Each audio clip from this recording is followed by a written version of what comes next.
Hello, good evening, everyone. My name is Alexi Mostrous. I'm a partner and editor at Tortoise Media. Welcome to this Digital ThinkIn tonight on a beautiful June evening. We hope we make it worth your while. And a special thanks to Capita for making this event possible.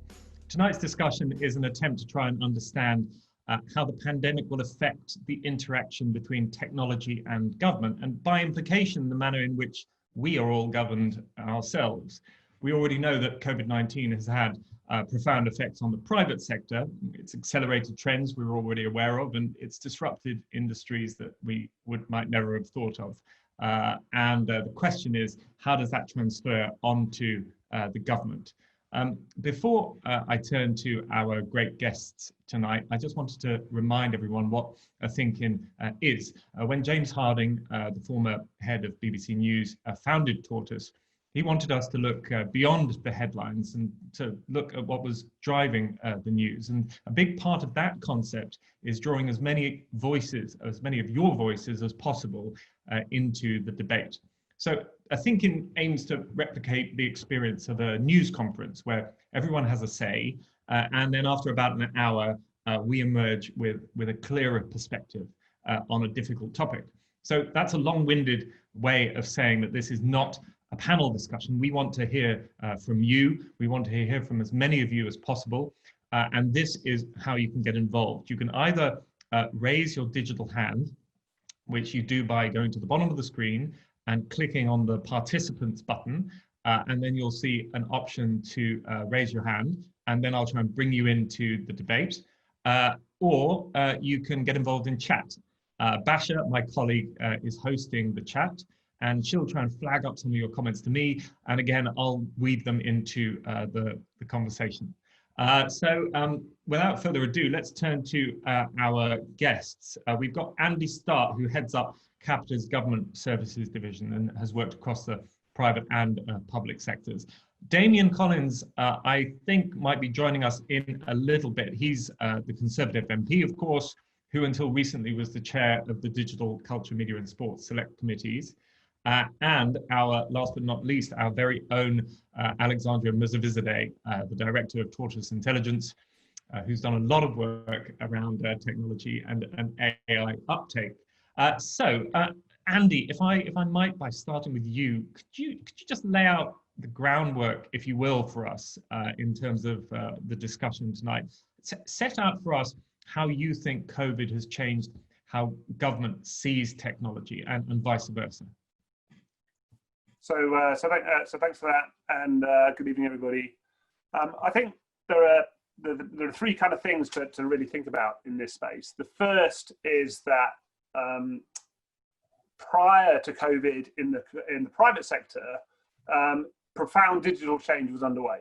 There was a huge amount of activity changing the way in which all of us interact in our everyday lives with technology and with each other.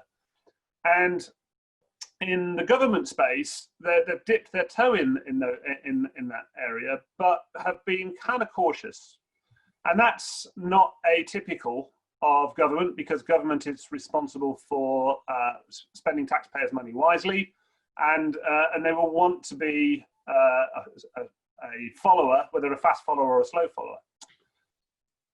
COVID has been a really interesting experience for all of us, particularly those of us who've worked closely in the government arena, because it's massively accelerated the pressures on governments globally, and in doing so, it has changed the risk-reward envelope around some of the digital technologies, i.e. the expectation of citizens has been to solve problems really, really fast.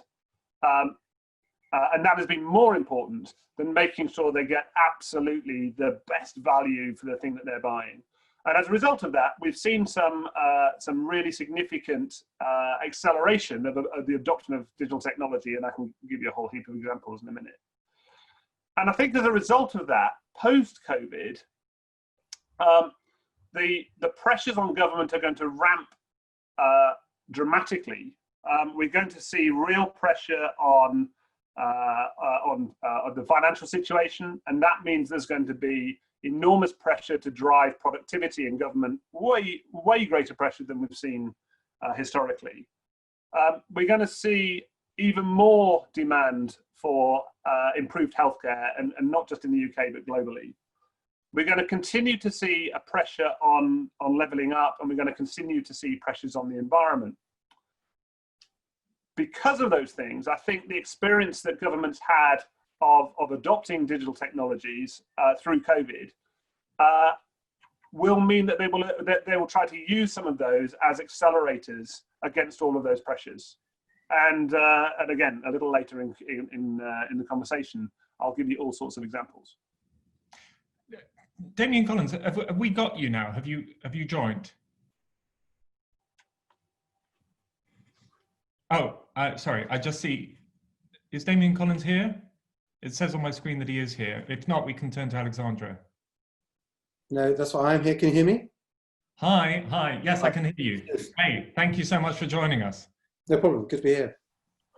You heard what Andy said about the pressures on government ramping up post-COVID. It's going to have more debt, a lower productivity. There's going to be more demand for solutions. What role do you see technology playing in delivering those solutions post the pandemic? And are there any dangers that you see in what someone described to me the other day as technological solutionism? Well, I think technology is going to play a big part in the solution to the crisis that we find ourselves in. And you know, that, in some ways, I think what COVID has done is and the economic shock of COVID in particular, is it's created a massive accelerator to trends that were already there. So the shift of delivery of online services, you know, the fact that simple way at the very start of this crisis, the government allowed people to sign on for benefits online rather than doing so in person. So I think we'll see innovations like that, even online voting in the House of Commons, even though we've now decided to stop doing that for I was going to ask you about that. Totally mad reasons, as the farcical demonstration this afternoon I think showed. So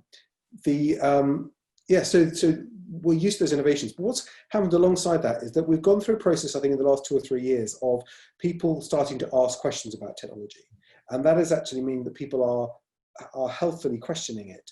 And I think the debate around the NHS track and trace app. I mean, let's not forget that test and trace was launched as test, track and trace, but track has now been dropped, and the app is now seen as a background function rather than being what the whole thing was all about. It's being led now by human checking, with the app as a kind of background tool. And I think one of the questions there has been, do people trust it? You know, do people say, well, to the government, well, why do you want to keep all this data? Why don't you want to destroy it like other countries do? And although these would be sort of maybe slightly more niche issues for rather than sort of mainstream public ones, but I think people look at the government have given a contract to Palantir to look to manage. I don't know the details of it yet. The government are yet to publish what's in the contract, but it's linked to the NHS data store. And I think people might say, well, okay, we understand data processing and making use of the data we have to improve public service is important, but who's doing it? And what are they doing it? And what can they use that data for? And I think these are questions that people are going to continue to have. And I think at the moment there is a slight trust deficit, I think, that needs to be corrected if we're to maximize the potential that technology has got.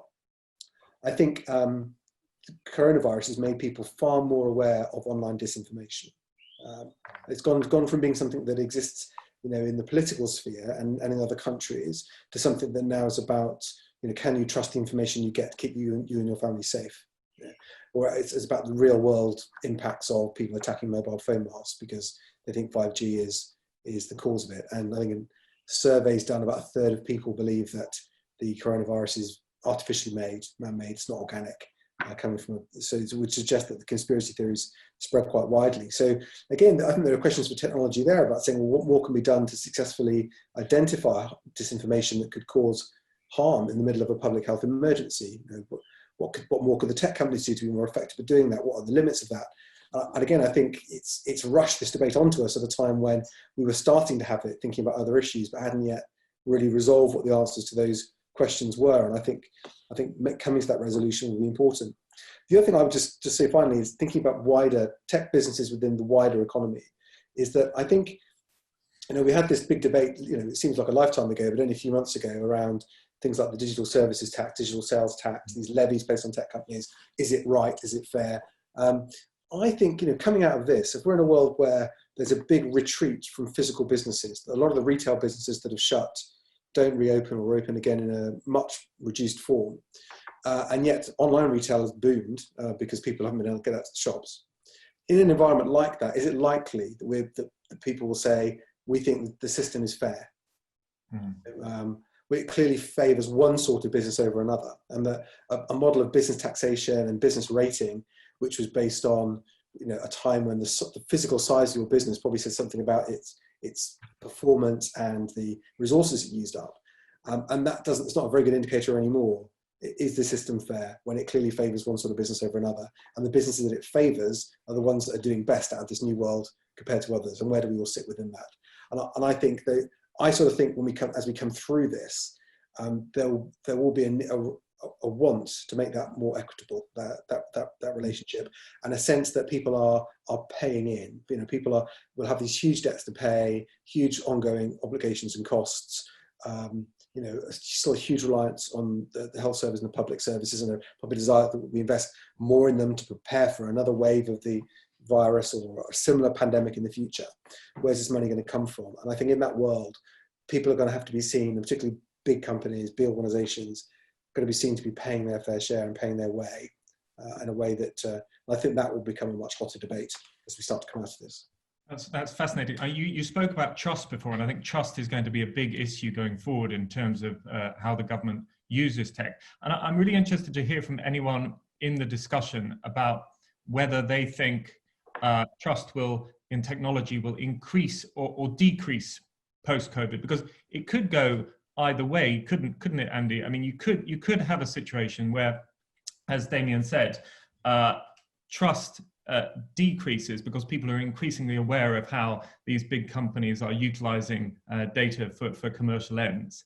But you could also have a situation where, as I think your position is, which is that an increasing demand for solutions changes the risk appetite amongst the public.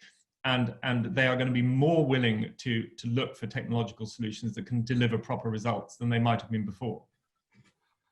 Yeah, I think it's really interesting. I think the reality is we're going to end up with people wanting both, and it's actually one of the opportunities for the UK to differentiate itself by being an environment where we can demonstrate that the environment that we're setting up and the way our businesses operate, etc., are operating in a highly ethical manner. The appetite towards and the views of government and government intervention and private intervention vary enormously across the world. If you speak to people in China, for example, their level of trust of the government in general is extremely high. They're really comfortable with the fact that there is a high level of government intervention and involvement. In the UK, there is, I think there are actually more disciplines in place than there are in other nations, but there is also a very high level of expectation of the citizen. However, parking all of that lot, we are inexorably moving towards a more digital society. We are all extremely comfortable with using our Monzo or our digital banking app for everything, and we're really comfortable with using our phone to allow us to get through the tube. And increasingly in the public space, we are comfortable with using digital video conferencing. We're comfortable using digital for shopping and so on. And I think it is inevitable that if the citizen is comfortable with that in the private sphere, they will have more and more expectations of government to provide an equivalent quality of service. And we've seen that as we've gone through the COVID experience, as we have rolled out, as the government has sought to respond to COVID, there's been a massive demand for responsiveness from government. And the sorts of things that we've been doing as Capita to roll out things like COVID bots applications where you can respond to queries and questions really rapidly, as we have done for a number of local councils. That has really pleased the public, the voting public, because local government has been able to be much more responsive. So I think it is, the future is inexorably more digital in a non-government sphere, and I think the pressure on government will be huge in the public sphere, and therefore, if the UK wants to differentiate, the key skill for us is to build that level of trust by showing that we've got the right infrastructure and showing that we've got the right oversight, and making people feel comfortable that this is a place that they can do things online in a safe and secure and ethical way. Great. Just before I turn to Alexandra to ask her about trust, because I know that she's done a lot of work in that area, can I just can I bring Anne Cairns into the conversation, please? Is Anne there? Yeah. Hi. I understand. I think you work at MasterCard, and I'd be very interested to hear what you have to say about government and tech. Yes. Well, I'm the executive vice chair of MasterCard on a global basis. And what I would say is we're already seeing a lot of trust from consumers in the sense that they're going contactless now, they're moving away from cash, and they're using their cards and their telephones to just tap devices in order to be able to transfer money, because this is making them feel very secure and protected from a health point of view, but also protected from the ability to be able to charge back and so on. And with the advent of buying online, of course, e-commerce has also gone through the roof. And then all of the fraud systems that are around Britain that we have, the fraud protection systems, cyber security, the general public are trusting them as well. So my point here is that people will trust technology that delivers them something that they need and that they feel safe and secure with, just as our previous speaker spoke about. Now, in the meantime, the government are doing something quite bizarre today, which is actually stepping back from being able to vote electronically, which seems very strange to me in this environment and quite arcane. And you have to ask yourself the question about why the government are doing this at this point in time, just when people are starting to trust technological solutions. Personally, I would like to see a future where we have flexible working, where we're able to work in a safe environment, but also go into the office if we feel safe in the office, be able to work remotely when we need to work remotely, and actually have that balance for the future. And I think it's very sad that the British government are not going in this direction. Can I just ask you two questions on that? If you're talking about contactless payments, it seems quite a simple transaction, albeit a technologically complicated one, but you tap, and instead of tapping in a PIN, it has the same effect. But can you imagine that there may be some governmental technological solutions that are more controversial and that involve a level of trust that potentially would make them difficult to implement? I'm thinking of maybe technological solutions to universal credit applications or to bail hearings. I mean, where do you see is the limit of government's ability to adopt technological solutions? Absolutely. I think there's a very clear line to draw. And for example, the government app that is being developed and tested in the Isle of Wight is developed on the basis of centralized technology, perhaps giving a much more, invading privacy much more than the apps developed in other countries by Google and Apple in conjunction with local technology companies. And I think that the government has to very much veer on the side of privacy, protecting the citizen, from giving any of their personal information while creating a safe environment. I absolutely see that line. But there's lots of ways to do that because, for example, in MasterCard, when you make a payment, we don't know whether you're a man or a woman. We don't know your bank account information. We don't know where you live. We just know that that card or that 16-digit number that was held on your telephone did a transaction. And it gives us a lot of big data that allows us to do something helpful, such as what are the pace of transactions that are going on? What is the footfall in a certain area? How is the economy responding? What's consumer confidence? But you don't need to invade privacy to work out any of those things. That's really interesting.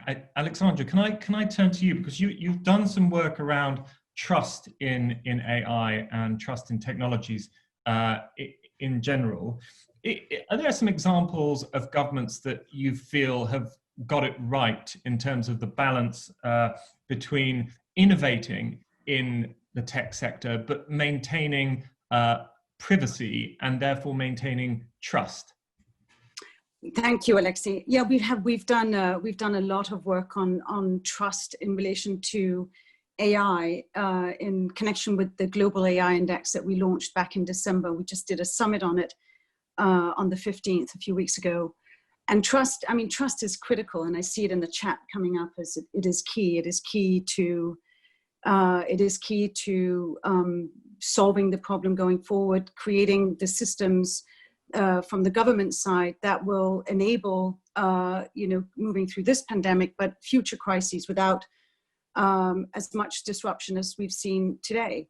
So the question of trust and nations that have high levels of trust, you see that correlates to high levels of deployment of AI systems or digital systems. So you will have countries like China, of course, as was mentioned earlier, has a very high level of trust in government, which is, you can ask a question about that data, but you look at other countries like Canada and Estonia and Korea, also have high level of trust in government and have quite a high level of digitization and high levels of what we call e-government, which is really interesting to see because the governments that actually have been able to implement that and are doing electronic voting that was raised before, tax filing, automated uploads of salary, health information and so on, is sort of seamlessly going into the system that that is then when we see these countries and how they've been reacting to COVID, is that we've seen Estonia, Denmark, Korea, Norway, which have ranked really highly on those indicators, have had much less disruption. They're also smaller countries and a lot of other reasons for that. But trust is really, really important for in order to deploy these areas and these things like tax filings and things like that. And without trust, it's very hard to get that level of uptake. I mean, we've been talking about the tracing app, and it needs to have, I think it's 60% uptake in order for it to work. And I think also it's relying on Bluetooth, was slightly sort of questionable, but it needs a high level of uptake. And if there is no trust, you won't have that uptake. So if you don't have the trust, it can it can disrupt the rollout of things that can really help smooth disruptions in times of crisis. So yeah. Sorry, no, thank you, Alexandra. I just wanted to turn back to Andy to ask him about trust. I mean, Capita must think about trust a lot in terms of the solutions that it offers to government. And I just wonder if you could talk to me a little bit about how you kind of analyze trust in terms of the potential pitfalls if the app goes wrong or if data is leaked. How do you weigh up trust when you're pitching or you're trying to develop something for government? I think in the end, the dynamic is about understanding that people's data is theirs and it needs to be carefully protected. But GPDR actually did an enormous amount of good in terms of creating some very clear standards and approaches to managing data.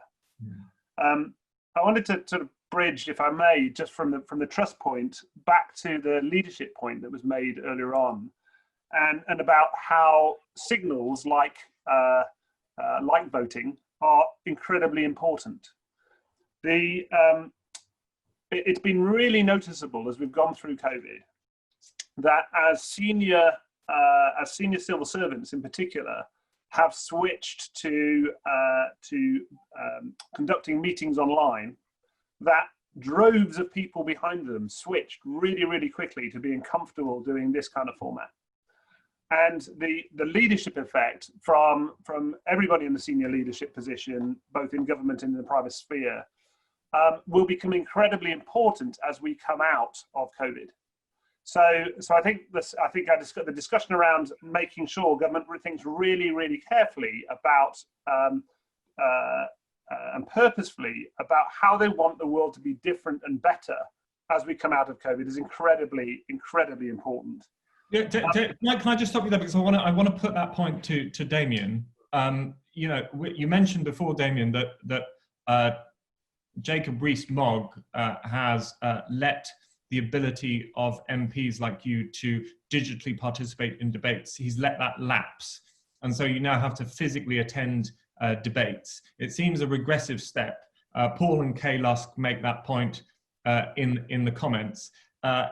To Andy's point that you need leaders to set an example in terms of digital and technological innovation. What does what's happening in Parliament say about Parliament's reaction to technology and in general how government deals with technology?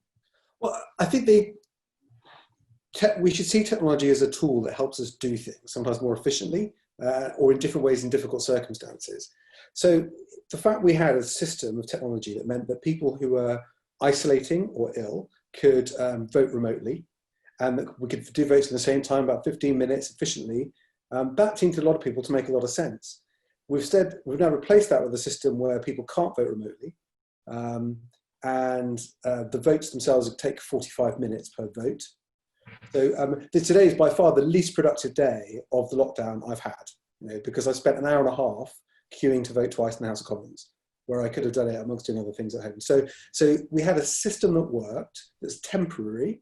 The idea as well that we're doing it to show Parliament's back at work. Well, I mean, you can't show that because the chamber's restricted. The social restrictions in the chamber are the same. Not allowed to have more MPs in the chamber. We're saying we're going to get rid of technology that works in order to make MPs be in Westminster doing things where no one can see them because they're largely in their offices and not making sure they're getting too close to other people. And excludes people that have quite rightly been told to isolate. Under trace and test, we could easily see if one member of the House of Commons was tested positive for having COVID, overnight we could suddenly lose 50 people, who were told to self-isolate. So I think people just look at this and say, what sense does it make? Technology can do a job for us until we can get through to the next phase.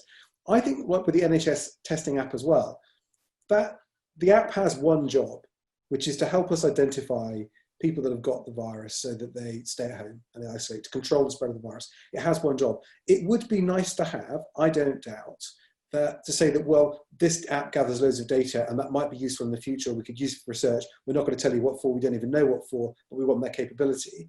And if that unnecessary decision for something that might be nice to have in the future stops people using the app now, then I would say that's probably the wrong decision, because there is a job at hand and tech can help with that. But people have got to trust the way you want to do it. And I think I think at the moment what should be avoided is an understandable temptation to say, let's be as data acquisitive as possible in everything we do, because that will help to deliver future solutions, rather than saying, let's show how technology, in a way that can be trusted, can develop the tools we need now, that will undoubtedly lead on to better things, and take people with us on that journey and explain it to people in ways that make sense. I remember just a small anecdotal example. A year or so ago, we went to Tallinn with the select committee to see the e-Estonia sort of showcase. They sort of show you what they've done. And there was one example, which was the registration for the free transport card in the city of Tallinn, which only people that live in the city get. And you go on and register. Now, the transport authority checks with a central database whether you qualify. But to answer that question, it's just told whether you live in Tallinn. It's not given your address. And I think for me, that's a kind of micro example of the challenges you need to face, which is giving people enough data security, but still allowing the tech to do the job we want it to do for us. And do you think that there's another challenge as well? It was a point brought up by Naomi De Silva on the chat that if technology is implemented very widely, then there is a problem of digital exclusion. That there are going to be some people, particularly vulnerable people, who might not have access to that technology. And as a government, how do you deal with that? How do you ensure that technology doesn't leave people more isolated than they were before? I think it's really important, and I think actually the whole debate around the cashless society is a really important part of that, because I think the case is, someone say about Sweden, is that the acceleration of that process can be much faster than you realise it's going to be. And I think my own use in the last 6 months to a year, I carry far less cash than I've done before, far more used to tapping cards than people are. But for people that aren't into that technology, can they still pay with cash? Can they still are there still access to cash points? Are you excluding people like that from the economy? And recognising that it's a journey, and some people are moving much faster on that journey than others, but there are certain core things people still need to be able to do. In terms of oversight of digital projects, it might be good to come to Tanya Filer, I think I'm saying your name right, who I think has a point to make about Palantir, and it'd be good to hear it if we can get her up on the screen. Hi, yeah. Hi. Hi. So, yeah, I guess I just had a question or comment around oversight of technology projects that are procured by government, because of course, in the UK, but internationally as well, lots of governments are partnering quite extensively with private sector companies. And that's, in many ways, that's very useful if they don't have necessarily internal capacity to develop products in-house, or as many products as they need in-house. But I think one thing that COVID-19 is bringing to light is the fact that there are a number of companies that at the moment are actually providing services on a voluntary basis. So Palantir is one example. They obviously have lots of government contracts in a number of different countries, but they're also providing some service on a volunteer basis. And that enables things to move more quickly, but of course it also removes some of the accountability structures around government contracting and procurement. And I think that it opens up a broader question then around, as democratic governments are facing increasingly complex technology-related decisions, how can they retain relevant forms of oversight for projects realized in their name? And, obviously this is a COVID-19 question, but I think it's also a broad one that will be ongoing in future years as governments continue to adopt more technologies and more advanced technologies. So I guess it's really a question about oversight and partly a question around capacity, and it makes sense that governments, UK and internationally perhaps as well, don't necessarily always have that internal capacity, not only to build in-house, also to provide oversight for projects that are realised in their name, and to take on that responsibility for projects that they're perhaps procuring from other providers. Well, I think that's a fantastic point. Let me put it straight to Andy. Andy, obviously Capita is massive. It's got a lot of resources, but some of the government departments you might be dealing with might be a bit more cash strapped. They might not have the resources to completely monitor the complex technological solutions that you and other companies are putting in place. So how do you ensure that there is appropriate levels of government oversight into what could be quite sensitive applications of technology? So you're right in terms of our breadth. I mean, we provide government solutions across healthcare, education, transport, significant parts of the NHS, and into defence. So yes, today we're providing digital solutions in all of those spaces, and some pretty sensitive areas. We also provide support to government in terms of consulting and advice when they need it when they're using other suppliers, and other suppliers are used to provide consulting and advice to government when we're providing. And I have to say, it's pretty scrupulous.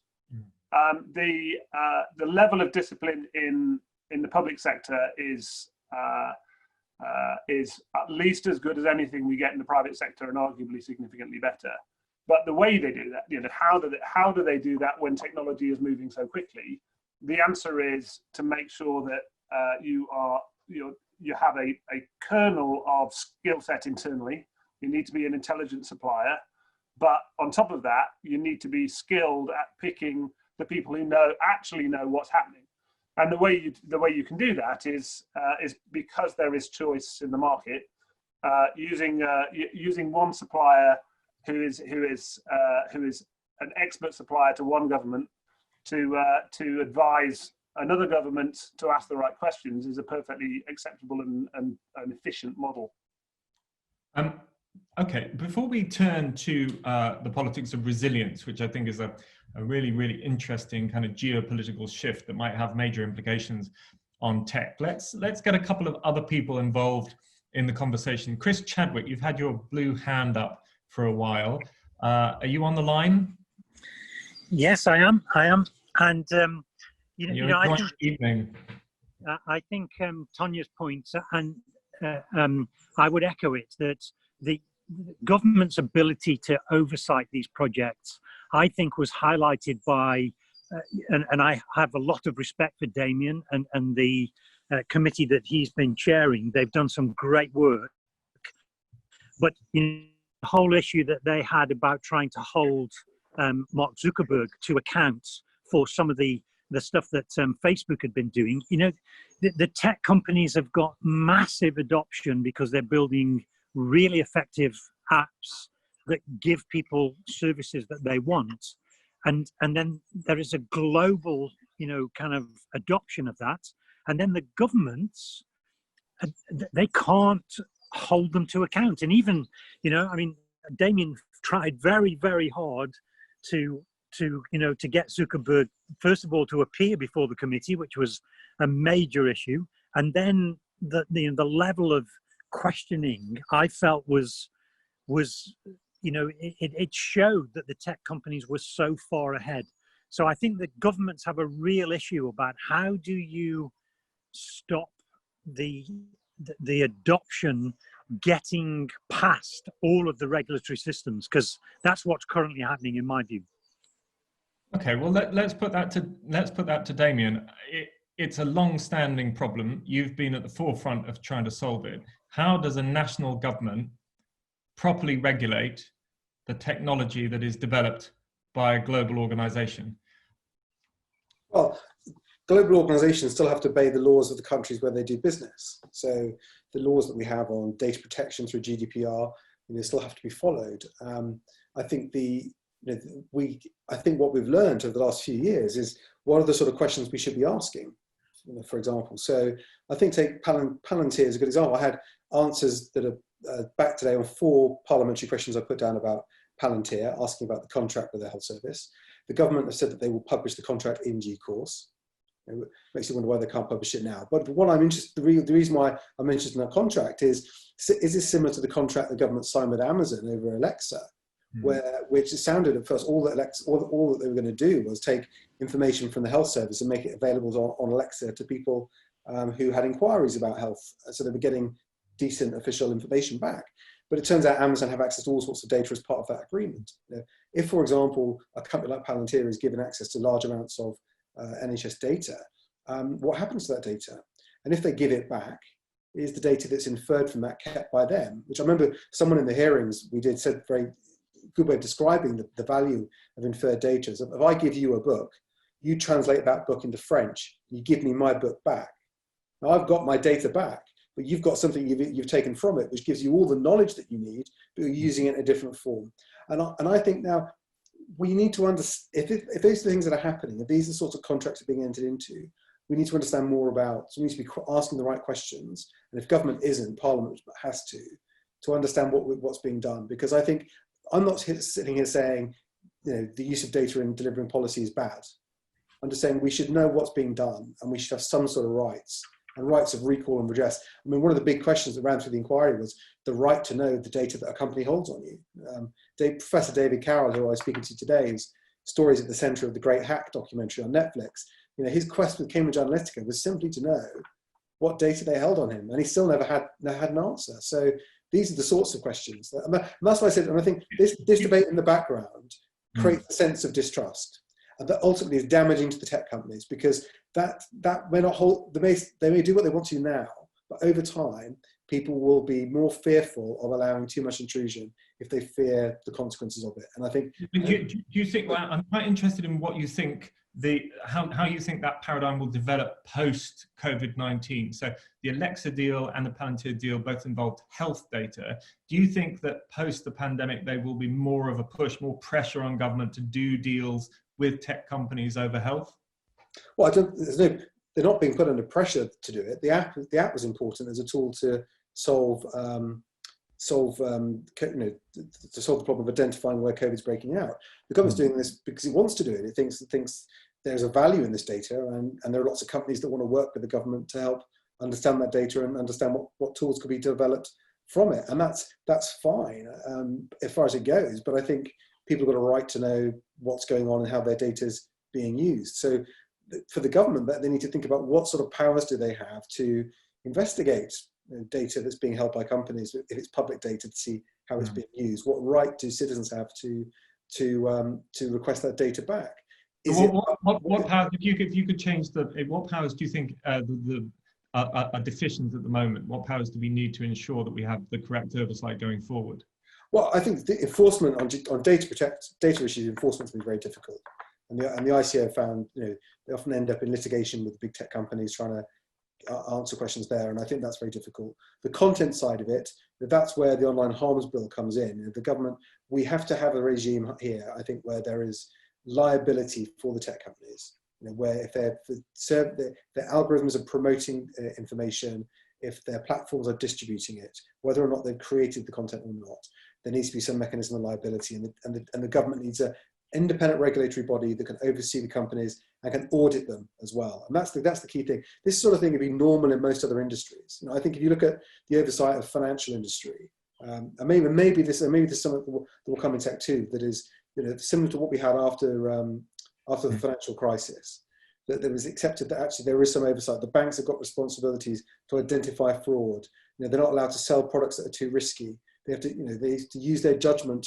They can't get them pre-cleared. They have to use their judgments whether they comply with the rules or not. There's always a sense that there is a body that can investigate you if you get it wrong. And at the moment, the companies operating in this space don't have that fear because the bodies don't exist, and where they do, they don't have teeth. And that's where I think this sector has accelerated so fast. And with that have come so many benefits. But the system of oversight that will be normal in most other sectors just hasn't kept pace. Maybe we need to create new institutions to do that. I'd like to bring in Nico McDonald, if he's around. He's had his hand up for a while. Nico, are you around? Okay. Hi there. Hi. Yeah, I just wanted to make a point about security and usability, and often the way that, well, to create trust, you need to convince people that what you're doing is secure, and to create security, you need to increase ways in which you validate, and others will know how much banks have done to do that, which makes banking online more and more difficult.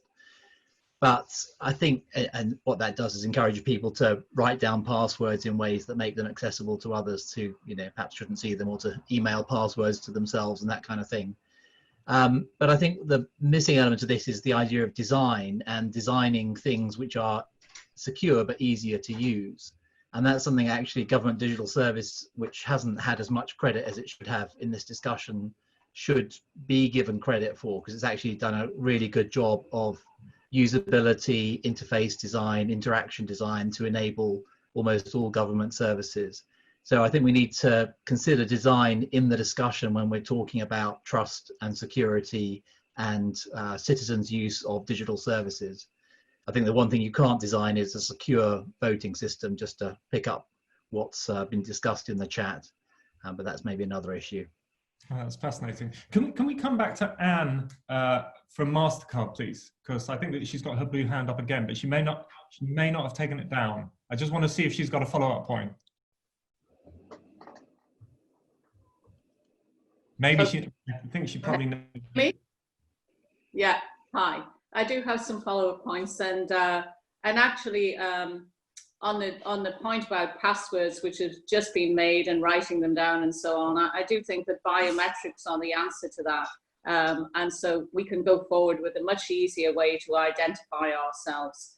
But I feel that a lot of the conversation has been quite negative about the fears of technology and the invasion of, the invasion of privacy and so on. And I think that technology has a role to actually help us out of this crisis. And perhaps we'll have a vaccine, who knows, if Oxford and AstraZeneca come through.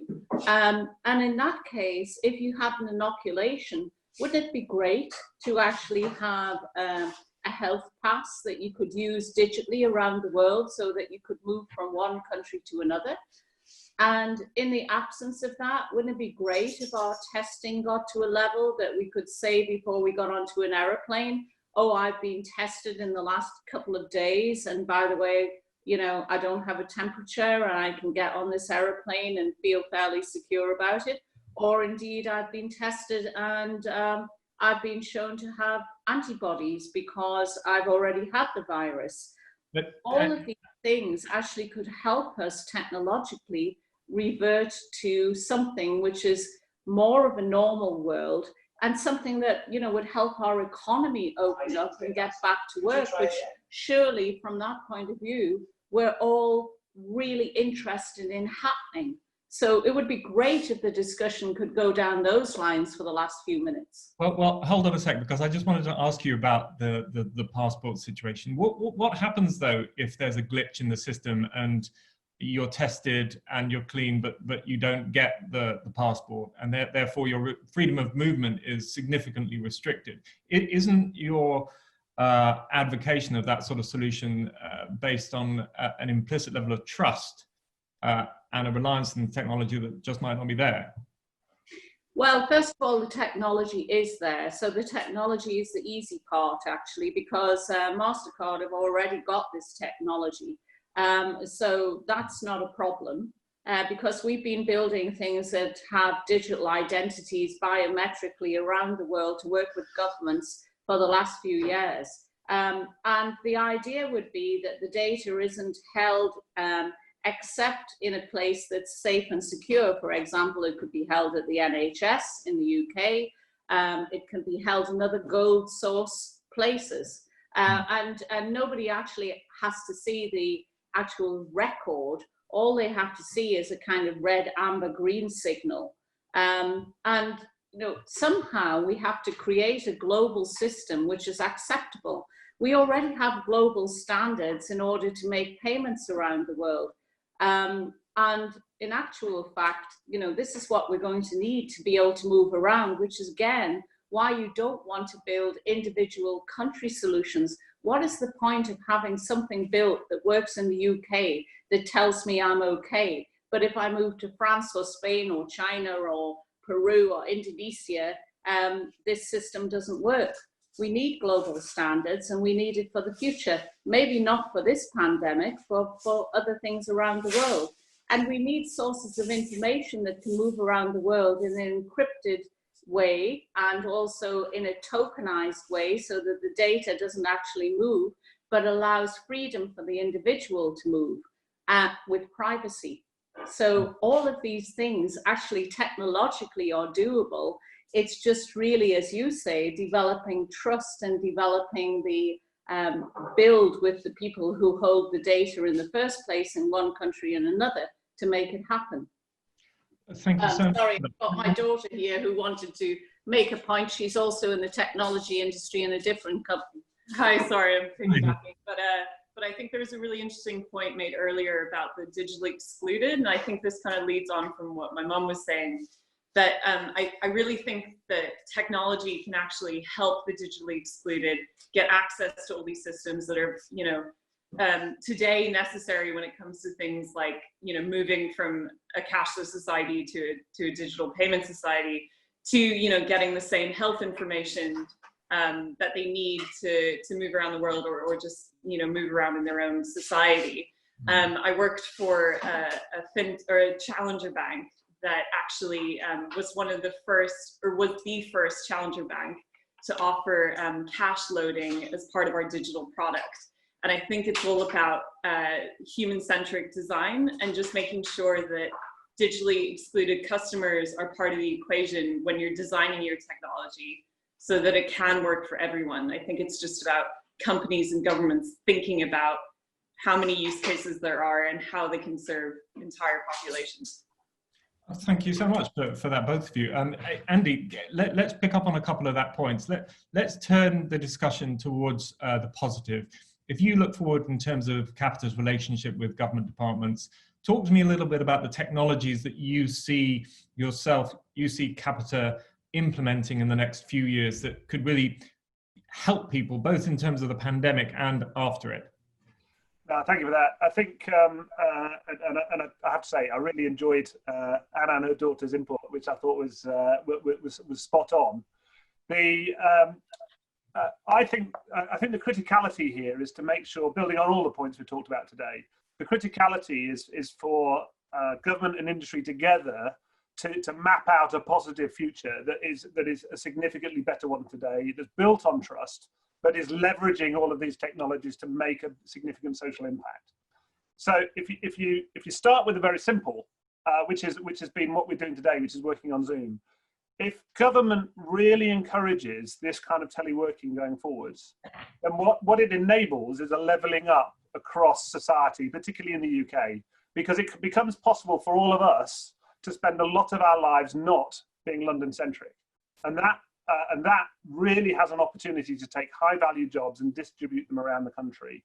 So I think for very simple, that's step one. I think step two, we're already doing a lot with robotic process automation, with the introduction of chatbots and applications to provide significant improvements in customer services. And there's an opportunity for us to shift an awful lot of paper shuffling within the civil service and the government services we provide, and remove all of that through the use of RPA. And we've been doing it within the back office of the NHS. We've been doing it within the education sphere. And the productivity improvements that you get out of that are enormous within the government sphere and enormous more widely within industry. And in a country that's where productivity improvement is our biggest barrier to long-term improvement of lifestyle and of our economy, really putting effort, pan-government, on driving those technologies and that automation improvement is I think critical, because it's the lever that will get us out of this productivity doldrums. In the healthcare sphere, the opportunity is what we've seen through COVID is the opportunity to deliver a lot more healthcare digitally.